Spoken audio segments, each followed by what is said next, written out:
네, 오늘 열매 맺을 기회 이런 제목으로 말씀을 나누도록 하겠습니다.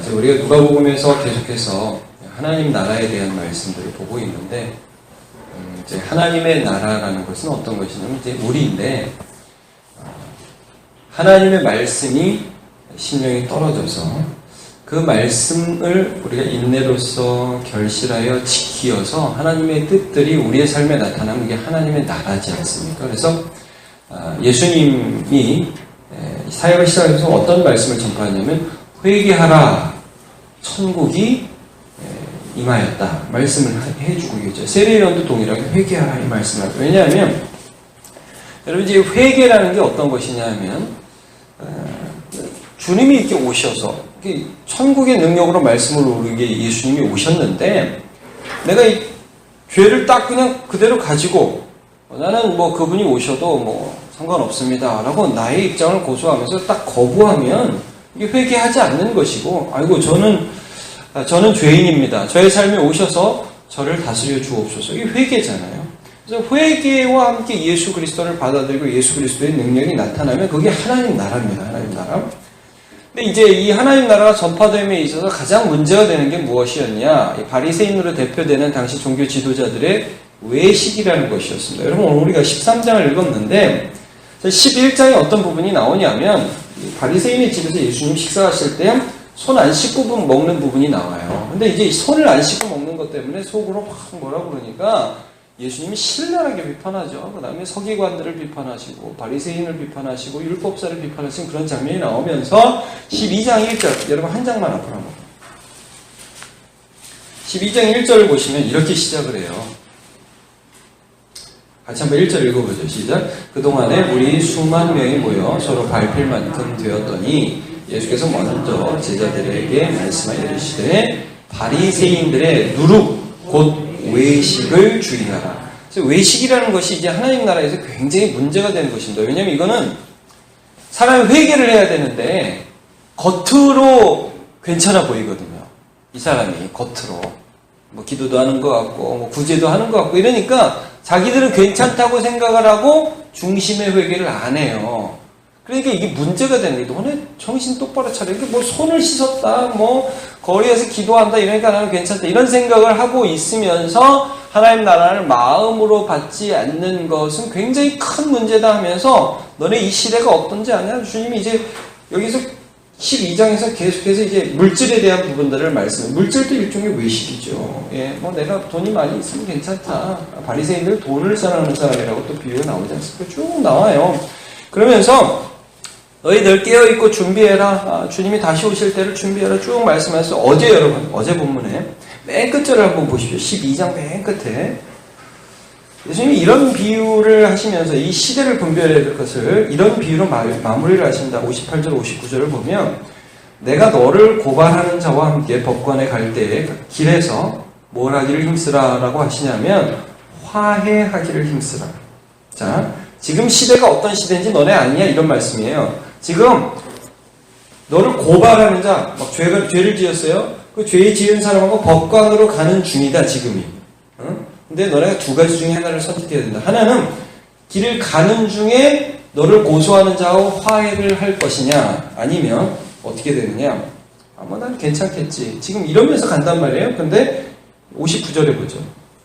59절에 보면 내가 이르느니 한 푼이라도 남김이 없이 갚지 아니하고는 결코 거기서 나오지 못하리라 하시니라. 너네 괜찮겠지? 뭐 이렇게 가다가 잘 풀리겠지 하고 가는데 웃기지 마라.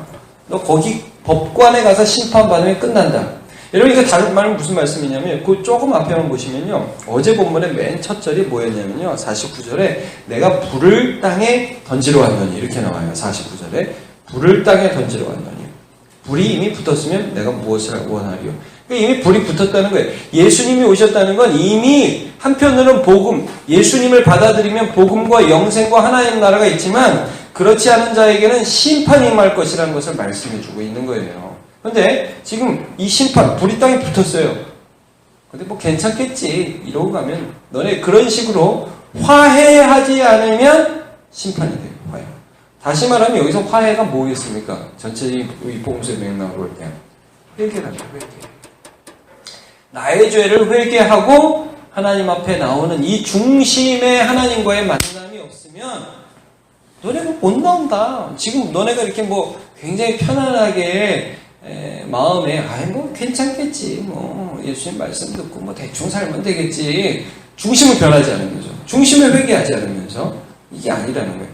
그런 맥락에서 이제 오늘 본문이 시작되는데, 오늘 본문에 1절을 보시면 이제 이렇게 어떤 사람들이 말을 예수님께 보고를 하나 하는 것이에요. 13장 1절 제가 읽을게요.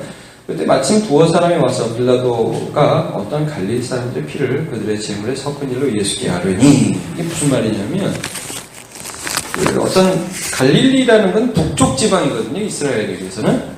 그러니까 한 북쪽 지방의 사람들이 이제 뭐 예루살렘 남쪽에 예배하러 왔던 것 같아요. 근데 성전에서 예배하는 도중에 이 사람들의 뭐 반역죄가 빌라도 당시 총독에게 들통이 났던 것 같아요. 그래서 그냥 이 사람이 그냥 성전 안에서 그냥 죽여버렸어요, 사람들을. 그래서 그 사람들이 성전 안에서 피를 흘리고 하나님 앞에 제사했던 그 제물의 피와 그 사람의 피가 함께 섞여버린 거죠. 굉장히 이 혐오스러운 일이었어요. 그래서 유대인들이 이런 일 때문에 로마와 빌라도에 대한 굉장히 거부감을 가졌던 것으로 보입니다. 근데 이런 일이 있자 사람들이 와가지고, 여러분 왜 요즘에도 우리 사회적인 무슨 큰 이슈가 있으면 막 사람들이 수근수근 내면서 야 그런 일이 있었대 저런 일이 있었대 하면서 막 말을 하잖아요. 그러니까 예수님 앞에 와가지고 빌라도가 그랬대요 막 그러니까 이 뉘앙스가 어떻게 들리냐면, 도대체 그 사람들 무슨 죄를 지어서 성전에서 죽었대요, 이런 뉘앙스로 말을 하니까 예수님이 뭐라고 대답을 하시느냐. 자, 2절 3절 보시면, 대답하여 이르시되 너희는 이 갈릴리 사람들이 이같이 해받음으로 다른 모든 갈릴리 사람보다 죄가 더 있는 줄 아느냐. 죄가 더 많아서 죽은 줄 알아? 자, 3절은 같이요. 시작. 너희 이름이 아니라 너희가 만일 회개하지 아니하면 다 이와 같이. 이게 무슨 말씀이에요? 사람들이 어떤 일이 있어서 막 이렇게 사람들이 어려움을 당하면 이렇게 생각을 한단 말이에요. 아이고 그거 저 쌤통이야. 혹은 그 사람은 무슨 죄를 지어서 이렇게 됐을까, 이런 생각을 한다는 거예요. 근데 그걸 보면서 이런 것들을 좀 알아라. 너희는 앞으로 안 죽을 거고 너희는 앞으로 안 망할 건데 이 사람들이 왜 망했을까, 이런 고민을 하지 말라는 거예요. 너희가 당할 일이라는 것으로 고민하고 회개해라. 여러분 이런 거, 군대 가면 가스실이라는 거 있어요. 들어보셨죠? 거기 여자분들은 거기 줄 안 서 보셨죠? 줄 서서 이렇게 딱 있으면 하나하나 들어가는데, 이거 참 기분 묘합니다. 곧 내가 들어갈 때예요. 막 갔다 오면 콧물 질질 흘리고요, 막 토하는 것 같이 하고 눈물 막 좀 쏟고 그러는데, 거기 이게 우리가 텔레비로 뭐 진짜 사나이 이런 프로그램에 보면 막 연예인들 들어갔다 나오고 막 웃잖아요. 아이고 재밌다, 저 사람들 저렇게 고생하는데, 근데 그게 텔레비로 보는 거하고 내가 거기 줄 서서 보는 거하고 굉장히 다르단 말이에요. 이 예수님이 무슨 말씀을 하냐면, 이 세상에서 어떤 사람들이 망하고 어떤 사람이 힘든 일을 볼 때 그걸 보면서 텔레비 보듯이 사람을 해본다는 거예요. 아이고 웃긴다, 참 왜 저렇게 됐어, 이게 아니라 내가 회개하지 않으면 내가 당할 일이다 라고 보라는 말씀을 해주고 계십니다. 자, 그 다음에 예수님이 이런 또 시사적인 말씀을 하세요. 3절 보시면, 4절 보시면, 또 실로암에서 망대가 무너져 치워 죽은 18사람이 예루살렘에 거한 다른 모든 사람보다 죄가 더 있는 줄 아느냐. 자, 당시에 건축물 붕괴 사고가 일어난 겁니다. 실로암에서 망대가 무너져서 18명이 죽었어요. 뭐 당시에 삼풍백화점 같은 큰 사고였겠죠. 그러니까 이것들을 딱 언급하면서, 야, 그거 보면서 너네들 거기 치워 죽은 사람이 무슨 죄가 많아서 죽은 줄 아냐? 너희도 회개하지 아니하면 이와 같이 망하리라. 너희의 일로 받으라. 너희의 일로. 회개하지면 망하는구나. 이 시대가 어떤 시대냐. 그러면서 예수님이 이 시대를 다시 한번 분별하라고, 어제 본문에도 그 말씀이 나와요. 시대를 분별하라 말씀이 나오는데, 오늘 본문에도 이 부분이 나오는 거예요. 이거 6절에서 9절에서 비유로 말씀하시는데, 자, 6절부터 보시면, 한 사람이 포도원에 무화과 나무를 심은 것이 있더니, 여러분 포도원에 포도나무를 심어야지 왜 무화과를 심습니까? 이게 뭐예요? 무화과를 심었다. 포도원에 무화과를 심었다. 이 무화과 뽑아도 되는 무화과라 이거예요. 예. 근데 문제는 뭐냐 하면 거기서 무화과 하나 좀 얻어볼까 하고 그냥 은혜로 하나 심어놨는데 이 무화과가 도무지 열매를 안 맺어요. 몇 년을 못 맺냐면 3년을 못 맺어요. 7절 보시면 포도원지기에 이르되 내가 3년을 와서 이 무화과 나무의 열매를 구하되 얻지 못하니 찍어버리라. 어찌 땅만 버리게 하겠느냐. 3년 동안이라도 안 되네. 그러니까 8절에 포도원지기가 대답을 합니다. 대답하여 이르되 주인이여 금년에도 그대로 두소서. 내가 두릅하고 거름을 줄이니 이후에 만일 열매를 열면 좋거니와 그렇지 않으면 찍어버리소서 하였다 하시니라. 이게 무슨 말이냐면요, 무화과 나무가 3년 동안 열매를 안 맺어요. 그러면 이제 무화과 나무 입장에서 한번 생각을 해볼게요. 뭐 이렇게 안 맺어도 되는구나, 이런 생각을 할 수 있다는 거예요. 근데 사실은 지금 포도원지기와 주인 사이에 어떤 얘기가 오고 가냐면 1년만 더 안 맺으면 찍어버릴 지금 마지막 기회라는 거예요. 그러니까 마치 실로암 망대가 지금 무너져서 18명이 죽었는데 딴 사람은 안 죽어 하고 있는데, 사실은 여러분 이스라엘 백성들 이 예수님 시대에 우리는 괜찮아 그렇게 살았죠. 그러나 예수님 시대에 회개하지 않고 그들 강팍하게 살아도 그 다음에 어떻게 됐습니까? 예루살렘이 멸망했습니다. 그러니까 멸망 바로 앞에 있으면서도 나는 멸망하지 않을 거라고 생각하면서 살았던 거죠. 시대를 분별하는 걸 지금 이런 말씀을 통해서 해주고 계신 것입니다. 그럼 여러분 여기 이제 열매를 맺으라 그러는데 누가복음 3장 한번만 좀 같이 가보겠습니다. 누가복음 3장 7절을 보면 요한이 세례를 베풀 때에 이 회개에 대해서 이런 말씀을 합니다. 누가복음 3장 7절 요한이 세례 받으러 나오는 무리에게 이르되 독사의 자식들아 누가 너에게 일러 장차올 진노를 피하라 하더냐. 8절을 같이 읽어보죠. 시작. 그러므로 회개에 합당한 열매를 맺고 속으로 아브라함이 우리 조상이라 말하지 말라.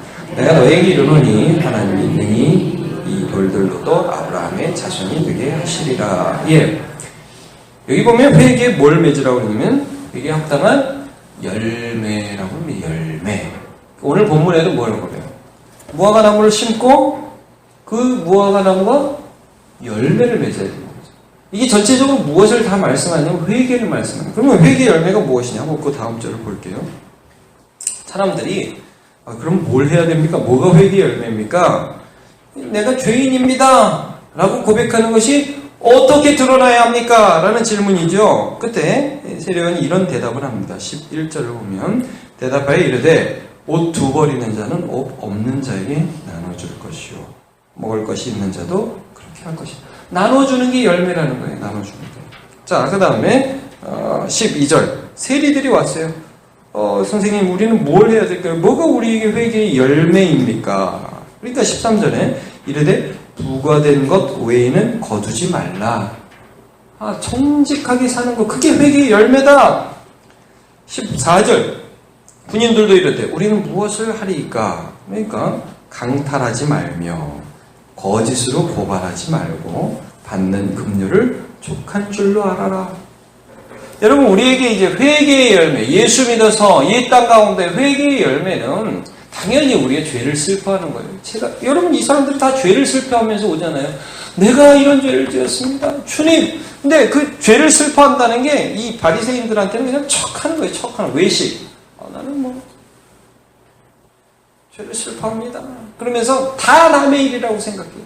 그런데 정말 하나님께서 원하시는 이 회개의 열매라는 건 뭐냐면 내 안에 저 사람에게 있는 저 악이 내 안에도 있다는 걸 진짜 슬퍼하는 것입니다. 그리고 그 슬퍼하는 것은 여러분 절대 그 슬퍼하는 것은 그냥 눈물로 한번 찔끔 흘리고 끝나지 않아요. 예수께 나옵니다. 예수께. 이 사람들이 지금 세례요한한테 어떻게 해야 됩니까? 이러죠. 이런 겁니다. 여러분 진짜 회개하는 사람은 예수께 나온다고요. 그 슬픔을 가지고. 그리고 예수님 어떻게 해야 합니까? 할 때 주님께서 나에게 하시는 그 음성을 듣고 예수님이 원하시는 것이 이것이구나 하고서 그 열매를 각자가 다 달라요. 여러분 여기서 세례가 다르고 군인이 다르고 세리가 다른 것처럼 다 다른 열매들을 맺는 것입니다. 가정에서, 직장에서, 교회에서 정말 주님께서 원하시는 것이 무엇인지를 이루어가면서 살아가는 것이죠. 그것이 비록 아주 적은 것이라 할지라도 여러분, 오늘이 회개할 수 있는 기회입니다. 오늘이 우리가 회개할 수 있는 기회고 또 하나님의 뜻들이 나타나 하나님의 나라를 이룰 수 있는 기회라는 것을 아시고 믿음으로 살아가는 저와 여러분 되시기를 축복합니다. 기도하겠습니다. 하나님 감사합니다.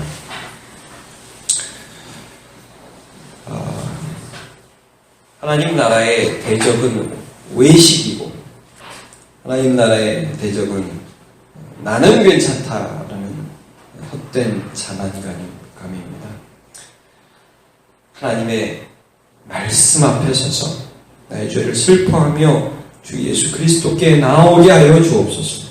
그리고 주님, 오늘 나에게 원하는 것이 무엇입니까?